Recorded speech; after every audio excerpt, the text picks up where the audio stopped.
Hey everyone, welcome to Gary E. Sketch Cards, episode 40. Hope you all had a good week. This week I'm going to be drawing Norman Reedus as Daryl Dixon from TV's The Walking Dead, but I'm also going to be discussing an idea that came up last week from Unmasked Art, who just recently subscribed to my channel, for which I thank you so much. The idea was to explain my ideas for zombie survival. Now, if you watched last week's video, you'll know that I'm a big zombie fan, movies, television, books, graphic novels, things like that. And I was asked to discuss the ideas for zombie survival. My ideas will probably get me killed in about 24 to 48 hours, truth be told, but it won't be for lack of trying, I guess. I don't know. But I am going to include some actual website links to some real world disaster preparedness resources and things like that. So I'll put those in the description below. And then if you stay tuned after the credits, I'm going to go ahead and put those links in there as well. So stick around, stay tuned. Let's have some fun. Let's draw some Daryl Dixon and let's talk zombie survival. So sounds to me like I have some unwanted and undead friends coming into my house. So stay tuned and you be safe out there, all right?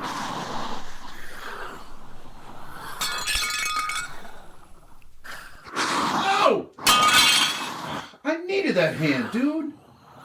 Oh, man.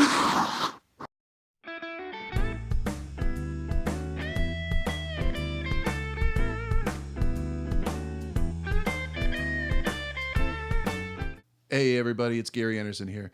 Let's get into it. As I said in the intro, this is a sketch card of Daryl Dixon, and I'm going to be discussing a little bit about my thoughts on surviving the zombie apocalypse, I guess. I was only about half lying when I said in the very beginning that most of what I suggest will probably get me killed right away, but it's kind of fun to think about. If you're a zombie fan, if you're a fan of the genre or whatever, and you have friends who are zombie fans, I think we've all had that sit down conversation where everybody kind of discusses what they're going to do. Hey, I'm going to, go out to the mountains, or I'm going to go out to, into the woods or whatever, and this, that, and the other, and just kind of hide out, and I'm going to camp for a while, and yeah, there are some good ideas and things like that, but I think I kind of have a plan. So I'll share it with you here. Let me know what you think. And like I said, we're gonna have some real fun with this. And I guess let's start it off. So let's set up the scenario here. I'm gonna go with your traditional slow-moving, dead, undead zombies, whatever, if you will. I'll put the disclaimer out that I think the 28 days later kind of zombies, I don't know if you could really come up with a plan other than just keep running. And the Return of the Living Dead, if you remember that movie, where you can't even kill zombies with a shot to the head or a blow to the head or damaging the brain or whatever, and they can run, they can talk, they can, plot your imminent doom. I mean, I really don't think there's kind of an escape from it. So I'm going to disclaim all of this by saying I'm going to go with the traditional sort of Walking Dead, George Romero kind of zombie apocalypse here. So the first rule to surviving the zombie apocalypse, in my opinion, is to be prepared before the zombie apocalypse occurs. Now, what does that mean? That means that you need to have some excess food, bottled water, medical supplies, a first aid kit, things like a flashlight, things like, sewing kits, a radio, a hand crank radio, things like that kind of set aside. As far as food goes and water is most important because, the average person can go only about 2 to 3 days without any water before things start to fall apart. And you don't want to be stuck without any of these provisions when the news radio comes on and the alerts come out. Because what's going to happen is so many people are going to go out and start looking for these supplies and provisions and stuff. You're just going to be setting yourself up for trouble. You know what I mean? There's going to be hundreds, if not thousands, of people at your local bulk store, looking for stuff. And, that could potentially expose them to the zombie virus. It could expose them to people who are willing to, basically kill you or hurt you to get stuff that they need for themselves. That's called the human factor, and it will factor in quite a lot with just about every decision that you make in a real emergency and also the zombie apocalypse. Some of the other things that you'd want to have in what's called the All Hazards Emergency Kit, according to the CDC.gov. You want to have, like I said, water, 1 gallon per person per day, food, flashlight, battery powered or hand crank radio, extra batteries for the flashlight and radio, and anything else you may have. First aid kits, of course, I said that before. Any kind of medications. If you're on any kind of medications, make sure that you have enough with you that if you needed to stockpile it for a few days, that you would be fine. Obviously, prescriptions, you're going to have to, get a prescription from your doctor and all that. But, just simple painkillers and things like that, aspirin, ibuprofen, whatnot. Have a little bit extra, kind of ready to go. Multi-purpose supplies, multi-tool. I have a multi-tool in my go bag, and I'll go over that in a little bit. Sanitation, personal hygiene items, bleach, have bleach and have toilet paper. Oh my gosh, feminine hygiene products and all that. Have a bunch of those ready to go, because you never know. If you run out of some of that stuff, you're kind of up a certain creek without paddles. So, cell phone with charger, have a disaster plan with the family. If you want to contact somebody, and meet up somewhere, do that. You want to make sure to put that plan into action right away, just so if you have to drive somewhere, you're not driving on busy highways or anything like that. Emergency blanket, extra clothes, stuff like that. There's kind of a lot of stuff that you want to have set up and ready to go in your own home. And obviously, you won't be able to take it all with you if you have to leave. I actually have a bug out bag in my basement. It is a backpack that I have with a few select provisions, a first aid kit, and some empty room for food and water and things like that. But I already have stuff like, ibuprofen and, a flashlight, hand crank radio, stuff like that already in it. So, and I don't have that necessarily for the zombie apocalypse, but if there's one that occurs, then I'll have it ready to go. But, I do have that stuff. So, I guess again, in closing on this particular section, you want to have enough materials and enough supplies to kind of tide you over if you have to stay in your house for a prolonged amount of time. You also want to pack to load some of that stuff in if you have to make a quick getaway for whatever reason. If your house is surrounded, or your favorite neighbor is walking up the driveway looking like he wants to eat your brains. You might want to have the ability to take those provisions, or take a fair amount of provisions with you and actually leave. So that's the first suggestion I think I have for my plan for surviving the zombie apocalypse. My second recommendation is to learn to live off the land. I don't mean go out and pick berries and stuff like that. Don't try doing any of that crap if you don't know what you're doing. And don't, go out shooting squirrels and rabbits with a crossbow like our friend Daryl Dixon here. Again, unless you know what you're doing. But, if you can't see yourself, sleeping in a tent in a sleeping bag on a good day, chances are you're not going to do very well during the zombie apocalypse. There will come a time when the emergency shelters either get overrun, or, you're forced to leave. I mean, it happens in all the movies, happens in the shows for dramatic effect, but, truth be told, it's a very real possibility in the zombie apocalypse. And you got to be able to essentially live off of what you have on your back. You'll need to find shelter, a water source, get a flint to start a fire. You know what I mean? Use a fire pit, or obviously a campfire or whatever. Don't just randomly set fires. Obviously, that's no good. But, you want to have some rudimentary camping skills, I guess, is my point. So, maybe one of these days, take a camping trip somewhere, just set up a tent in your backyard or something like that, and maybe rough it for, a couple of days or something like that. Learn to unplug your cell phone and kind of get away from it. Because, once the electricity goes down, power grid and everything like that, you're not going to be able to charge your cell phones. You're not going to be able to play the video games or watch my YouTube videos. And hey, wait a minute. Ah, crap. You're not going to be able to watch my videos. Well, charge your phone enough to watch my video. Anyway, you're not going to be able to do, have a lot of the creature comforts and stuff like that. So you're going to have to wing it. And, again, you got to be able to do that if you're going to survive in the zombie apocalypse. If you need help with stuff like that, there are thousands of YouTube videos and tens of thousands of websites out there that explain, rudimentary bushcraft art, if you will. Again, living off the land and, just roughing it for a few days. Because again, it's until you can find an abandoned house that doesn't have zombies in it or doesn't have people in it that want to kill you and take your stuff, you may have to do that for a little bit. So that's kind of the second thing I would recommend.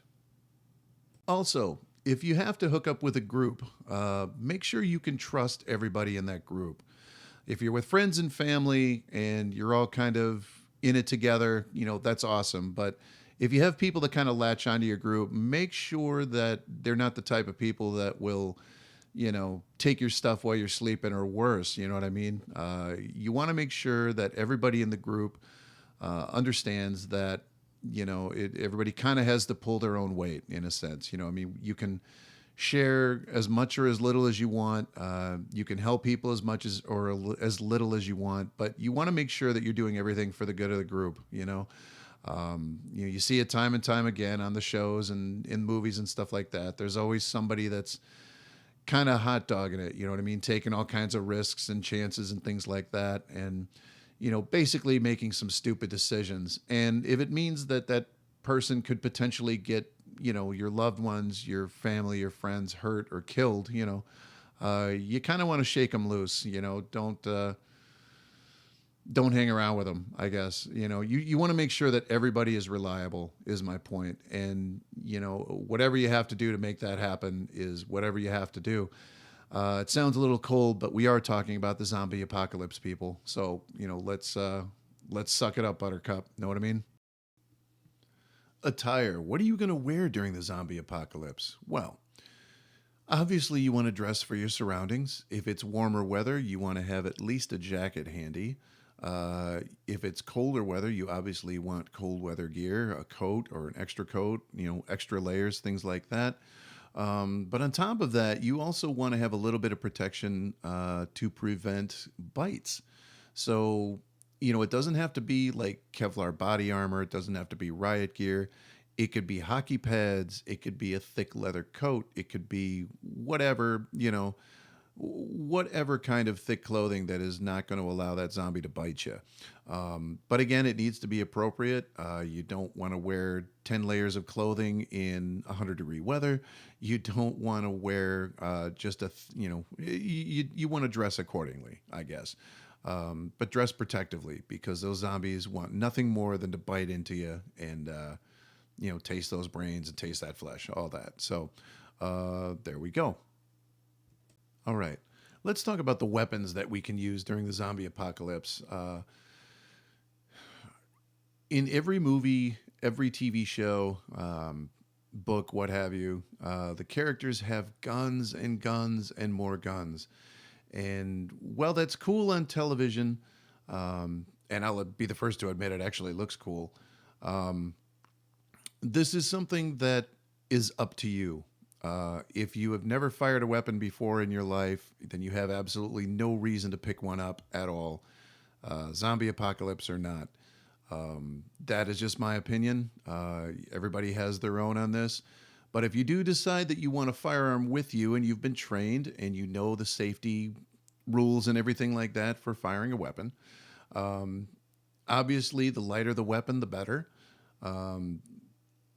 Understand, though, that you have to reload a gun every time you shoot it. They do it on TV all the time. It's cost a few people their brains from time to time on TV shows. You also are making a lot of noise, so you want to keep that in mind as well. Again, zombies are attracted to sound, so the louder the sound, obviously, the more that will be coming your way if you're just shooting up the joint like the Old West. So keep that in mind as well. If you decide you don't want to go the route of firearms, if you just want to take something with you, a melee weapon of some sort, may I recommend a machete or a sword of some sort, a baseball bat, preferably an aluminum bat. The wooden bats would probably break a little too easily, I think. Some kind of a hammer, one-handed hammer, or a hatchet. You want to make sure that any melee weapon that you have during the zombie apocalypse, uh, it's a drinking game now, right? Um, any melee weapon you have at this point should be heavy enough to do damage when you swing it, but is not so big that you tire yourself out after only a couple of swings. For example, a two-handed axe is probably not a good idea, whereas a smaller hatchet is probably a better idea, as far as that goes. Melee weapons are good because they're quieter. You have to get up a little too close to them sometimes, to the zombies, so you got to keep that in mind, and that goes back to having a little more steel than the average person, I guess, when it comes to that. But regardless of whether you have a gun or not, you should have a melee weapon at the ready, just in case. Have something, again, make it small, make it compact, but make it powerful. And stay away from anything that is like, an RPG or some military grade, explosive device or anything like that. Just stay away from any of that crap. Just, have a melee weapon, standard, required. Have that melee weapon. Firearms, your choice. Again, if you're responsible and you know what you're doing, by all means, whatever. But that's really about it. Leave the heavy artillery to the military guys. Okay, so you have everything. You have your provisions, you have your food, you have your water, you've got your group, you've got your weapons, you've got your protective clothing. You're set and ready to go, and you have to get out of Dodge. So where do you go? The general consensus, both amongst people that I've looked at online or listened to online, as well as my friends that I've discussed this with in one of many discussions, is you want to get away from the general population as much as possible. Why is this? Several reasons. Number one, a higher population density means a higher probability that more zombies will be, made, infected, what have you. So you want to get away from that. Secondly, it's less chance for people that will want to take your stuff. It's less chance of confrontation again, against people that want to take your stuff or kill you, or just basically take everything and leave you to die out there in the all alone, whatever. Sounds very dark. This is a very dark episode. I apologize for that, but this is kind of, I don't know, whatever. The point is, you want to get away from the general population. Now, that is going to prove to be somewhat problematic for a lot of people, unless you live in like the Dakotas or Wyoming or something like that. I personally live about an hour outside of Chicago, so I am screwed. There's going to be a lot of people coming this way when it hits the fan, if you will. So, but the goal is, again, to get away from a denser population. You want to avoid people that will turn into zombies, as I said. There is also, and again, this happens in the real world. This happens all the time. Whenever there's an emergency, there is a higher probability of illnesses and things like that. Things like dysentery and things like what have you. I don't communicable diseases, if you will. Your chances of getting a communicable disease during an emergency goes up exponentially when you hang around with more people. Now, that's not to say you need to go it alone, because I don't know if you can do it alone out there, to be honest. But again, it goes back to, if you're going to travel in a group, make sure you trust everybody in the group, that everybody in the group, that they're not just going to leave you lying dead at the side of the road. Yeah, so it's a good idea to come up with a plan to go somewhere, again, just where there's no people. I think I've driven that point home well enough. Maybe one day I'll figure out a place that I can go, but as of right now, I'm just gonna have to go to Central Illinois or something like that because that's where a lot of farmland is and stuff. So, but then again, that's where everybody's gonna go. So I don't know if there really is a safe place to head to in that respect. So I don't know, but anyway, that's probably the one flaw in my plan is I don't really have any place to go. but but again, nobody really does because everybody's going to want to go where there's no people, and in the end, it turns out there's all these people. So anyway, I hope you enjoyed this video this week. Like I said, I got dark a couple of times, but I do appreciate you watching.